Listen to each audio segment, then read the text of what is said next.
Hello, my name is Chrissy Champagne. You are listening to Residue, a true crime podcast dedicated to keeping you paranoid. Today, I wanted to tell you a tragic, one-sided love story about a woman named Grace Brown. Grace had the misfortune of meeting the original 1906 fuckboy, Chester Gillette. Get ready for another upstate New York case that still haunts the people of the Adirondacks to this day.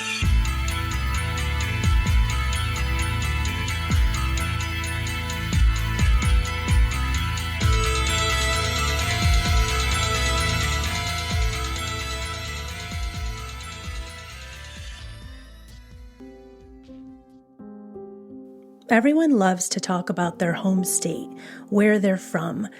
Just the beauty, the people, the schools, the nightlife, the lakes.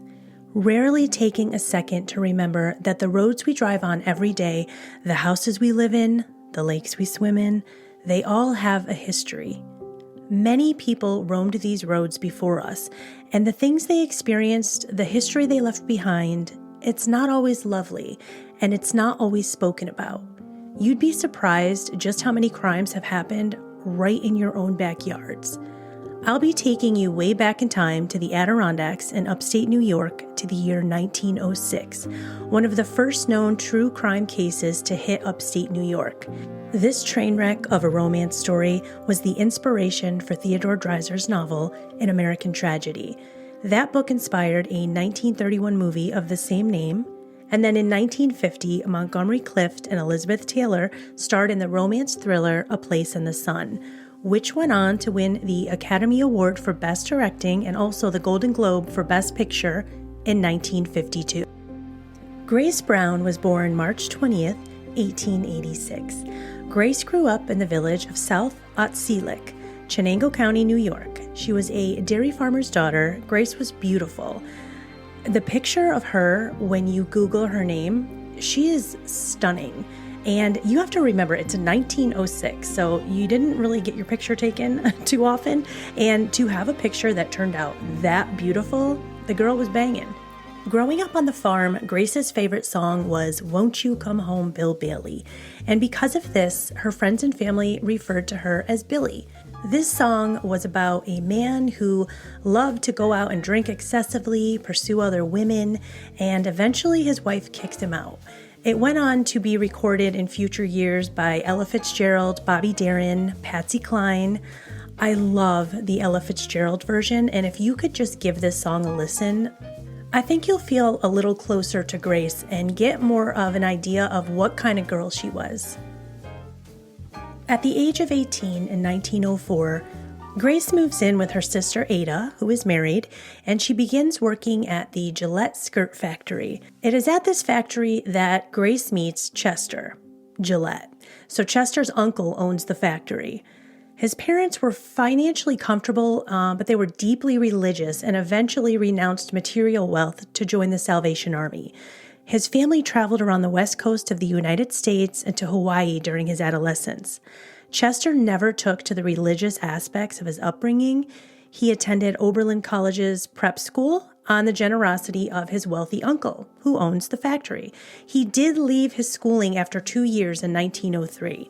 And after leaving school, he worked odd jobs until about 1905, and this is when he took the position at his uncle's skirt factory in Cortland, New York. Now, because of Chester's uncle's status in society, Chester was able to wine and dine with the richest and most popular people in town. And he loved parties, and he loved girls. A regular old 1906 fuckboy on our hands here. And while he begins a sexual relationship with Grace, he's also having many relations with many other girls in town. Chester is quite the playboy for someone who has absolutely no money and is just banking off the wealth of his uncle. It is now springtime and love is in the air for Grace, and Grace alone. Grace has learned that she is pregnant, and Chester is not happy about this. And as people at the factory would say, as the spring and summer of 1906 progressed, everyone noticed an increase in the fighting between Chester and Grace. Grace moves back home into her parents' house, and she is now begging Chester to come with her. She wants Chester to marry her. She's sending him letters every day, begging him to leave Cortland and come be with her at her parents'. Chester keeps stalling, giving vague answers, and he hints at the two of them going on a trip sometime soon. Meanwhile, he's out partying and carrying on the same party lifestyle. Craig Brandon, the author of The Murder That Will Never Die, writes that Chester did not want to meet Grace, but, quote, postponing it any further risked the possibility that Grace would come to Cortland and expose him as a seducer to his friends and family, a social disaster. Finally, Chester makes arrangements for a trip to the Adirondack Mountains in upstate New York. Because Grace packed her entire wardrobe for the trip and Chester only packed a small suitcase, some 21st century writers did suggest that Chester had promised to take Brown to a maternity home in upstate New York where she could live until she delivered the baby. In their travels, Chester used a false identity. His suitcase was monogrammed with the letters C-E-G, so he chose the name Carl Graham, and he used this name at the hotels to register for each night, including a hotel in Utica, New York, where they apparently left the next day without paying. After leaving Utica, they continue on to Tupper Lake in Franklin County, and they spent the night. The rain the next morning ruined their plans for an outing on the nearby lake, and so they returned south to Big Moose Lake in Herkimer County. Big Moose Lake is a large lake about 5 miles north of Fourth Lake in the Adirondacks in upstate New York.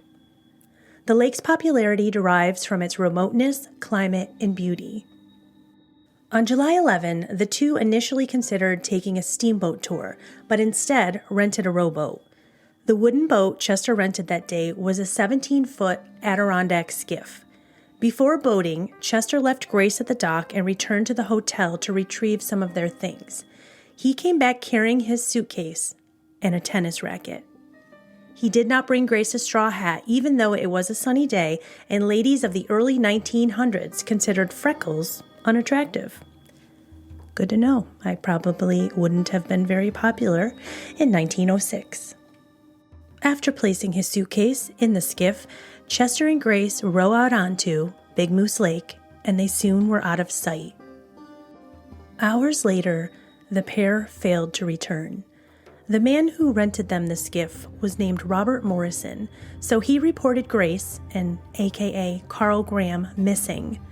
The following afternoon, a boat was discovered floating upside down in Punky Bay, one of the lake's most isolated coves. A lady's black jacket was caught on the keel, and a man's straw hat and some magazines floated nearby. It is at this point that a search is conducted throughout the lake to find the two individuals. It is now that Grace's body is found at the bottom of the lake.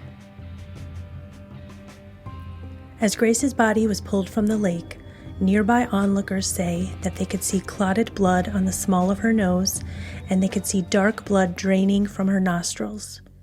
There was also a gash on her lips that exuded blood. The undertaker who transported Grace's body to Herkimer for autopsy later testified that he observed dark discolorations and abrasions on the girl's face. I'm going to read the autopsy report to you. The body of a female, well-nourished, height 5 feet, 1 inch, weighed about 105 or 110 pounds. The lips were swollen and discolored. Tip of the nose presented a like appearance, somewhat flattened. The left cheek or malar bone presented discoloration. The right central incisor or tooth was loose in its socket. Found on the cheek, a black and blue spot with a degree of swelling that had been inflicted before death. Found a point of discoloration on the scalp over the right side, about 3 inches above the ear. On incision, the injury extended beneath the scalp. The blood vessels were ruptured and hemorrhage had occurred at the point of injury. The injury had produced a small blood clot about the size of a nickel on the brain, and the blood vessels in the brain were ruptured. This injury occurred before death and was necessarily such as to produce unconsciousness from shock. After Grace's body was found, the next day Chester was arrested in nearby town of Inlet, New York.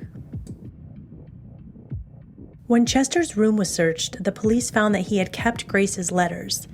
They speculated as to why, and I've thought about it myself, and I think maybe he was going to get rid of them far away from Cortland, far away from home.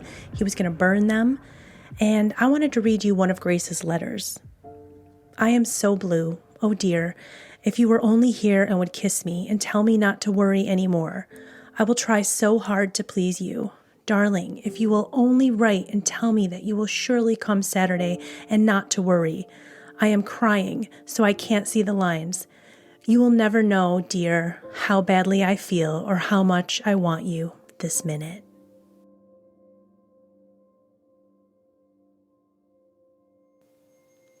When Chester's trial took place in Herkimer County, copies of Grace's love letters were published in booklet form and sold outside of the courtroom during the trial. This trial garnered nationwide attention. Chester was on his own. His uncle, who had always given him a chance at a better life, refused to pay his legal bills.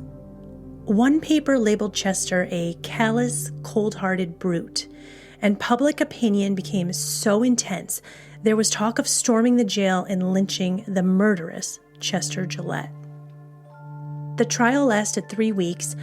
One or more of the gruesome aspects of the trial occurred while the district attorney was questioning one of the examining physicians. The DA just strolled across the courtroom carrying a jar containing a uterus and a dead fetus and casually asked the physician to identify them. The doctor did so, explaining that during the autopsy, Miss Brown's womb and unborn child were removed from her body. There were no witnesses to what happened that day on Big Moose Lake. Evidence showed that there were strands of long brown hair discovered on one of the oars for the boat.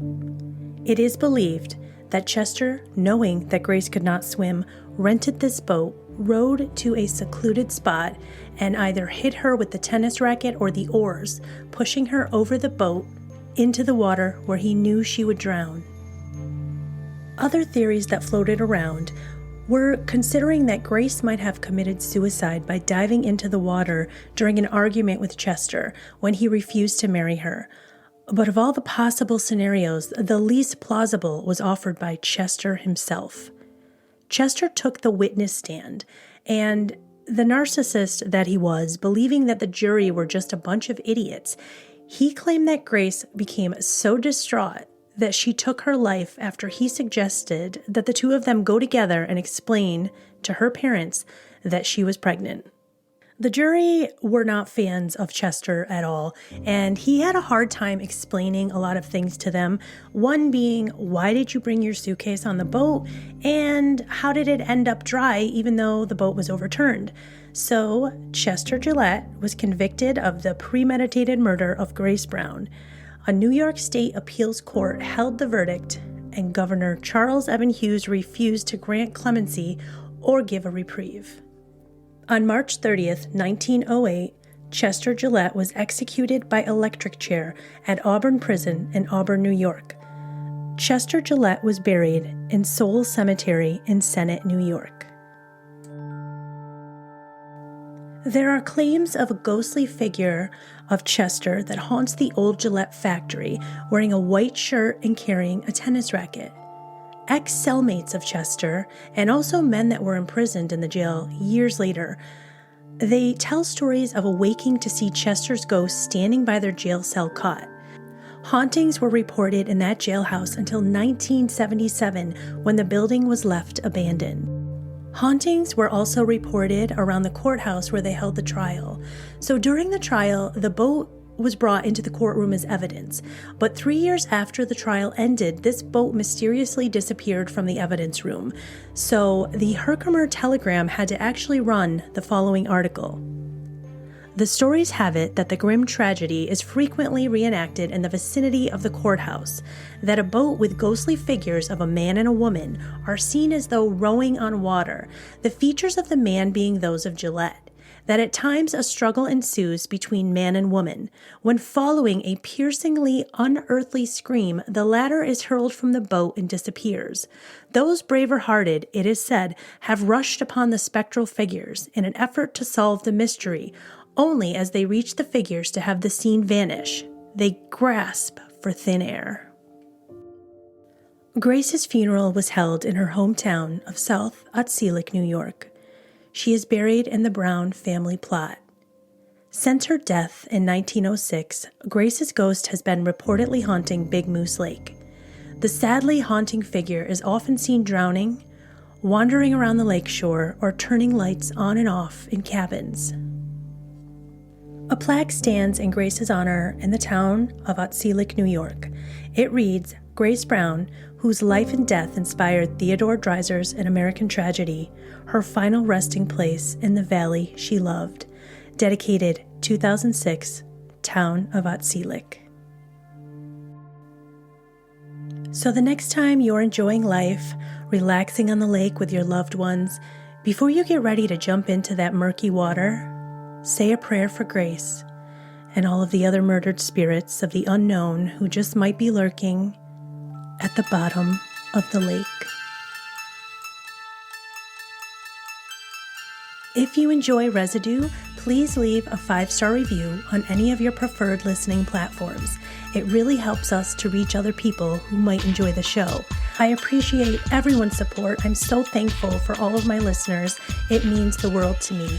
And I hope that I've given you one thing this episode, and that is to teach you to stay paranoid.